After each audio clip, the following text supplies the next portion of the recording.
এই দুনিয়ায় ভালো মানুষের কোনো দাম নাই, জায়গায় জায়গায় সাদা করে দেব।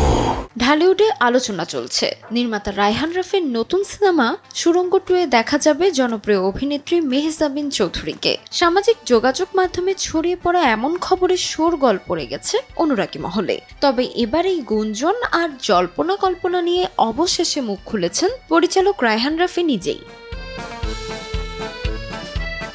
বর্তমানে রাফির আলোচিত সিনেমা সুড়ঙ্গ 2-এর প্রি প্রোডাকশনের কাজ জোর কদমে চলছে। এই সিনেমার সম্ভাব্য অভিনয় শিল্পীদের তালিকায় মেহজাবিনের নাম আসার পরপরই তা নিয়ে নানা সমীকরণ মেলাতে শুরু করেন দর্শকরা। কিন্তু বিষয়টি মোটেও সত্য নয় বলে সাফ জানিয়ে দিয়েছেন নির্মাতা। রায়হান রাফি জানান, মেহজাবিনকে নেওয়া বা কাস্টিং সংক্রান্ত কোনো চূড়ান্ত সিদ্ধান্ত এখনো হয়নি। রাফি জানান, এরকম কোনো কিছু হয়নি। কিছু মানুষ ফেসবুকে নানা ধরনের পোস্ট করছেন, কিন্তু এখনো কোনো শিল্পীকে নিয়ে চূড়ান্ত সিদ্ধান্ত হয়নি তার। আগামী মাসে কাস্টিং নিয়ে আনুষ্ঠানিকভাবে সিদ্ধান্ত হবে, তখনই সবকিছু জানাবেন তিনি।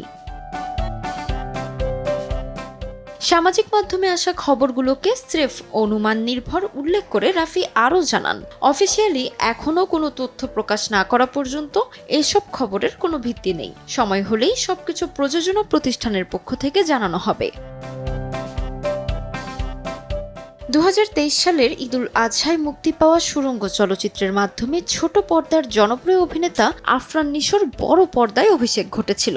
শাহরিয়ার শাকিলের প্রযোজনায় মাসুদ চরিত্রে নিশোর পারফরমেন্স দেশ বিদেশে ব্যাপক প্রশংসা কুড়ায় এবং বক্স অফিসে বাজিমাত করে। এমনকি জাতীয় চলচ্চিত্র পুরস্কারে 8টি বিভাগে সম্মাননা লাভ করে ছবিটি।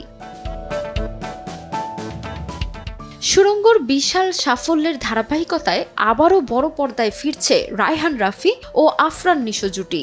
SBF alpha I entertainment limited প্রযোজিত সুড়ঙ্গ 2 সিনেমাটি চলতি বছরের ডিসেম্বর মাসে প্রেক্ষাগৃহে মুক্তির লক্ষ্য নিয়ে এগোচ্ছে। খুব শিগগিরই নতুন কাস্টিং, কলাকুশলী এবং শুটিং সূচি আনুষ্ঠানিকভাবে জানানো হবে। তাসমিলা খান, সময় সংবাদ।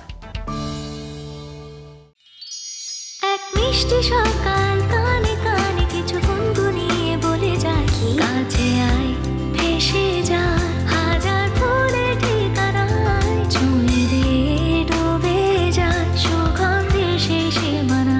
তিব্বত লাক্সারি সো, বাংলাদেশের রূপ।